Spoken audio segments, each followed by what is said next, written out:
Assalamualaikum warahmatullahi wabarakatuh. Ai khôi na isku asida tâm li ngày ma tâm khasida. Ai khôi na isku asida tâm li ngày ma tâm khasida. Balan ki khudi mato ngat mi yo ai khoi khoi na sa ni khan na soi ki balan ki khudi mato ngat mi yo ai khoi khoi na ni khan na o zan ai khoi ki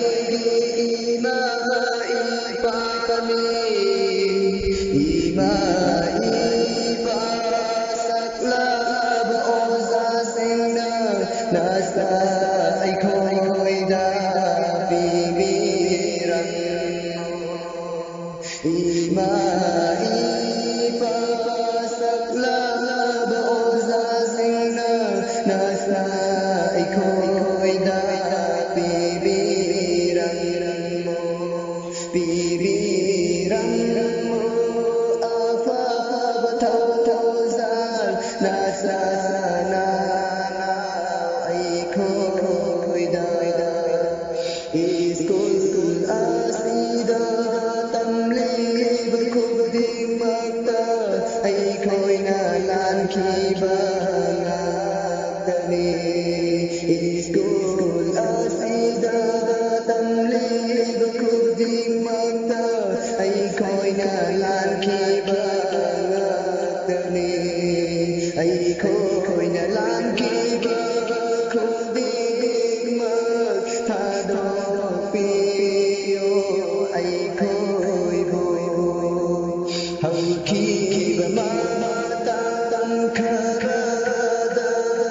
đi sang cho na ba ge tan ra sulai khi de hầu khi và ma tâm kha da đi sang cho na ba ge tan ra sulai khi thầm đê ấy khôi đi kana ta số lấy ra để đồ ngài ta ba kana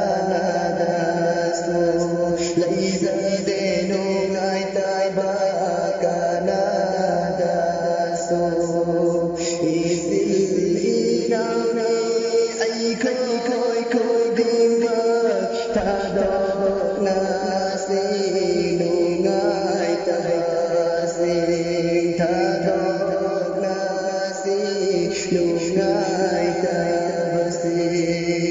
ai khôi gida ma Allah ma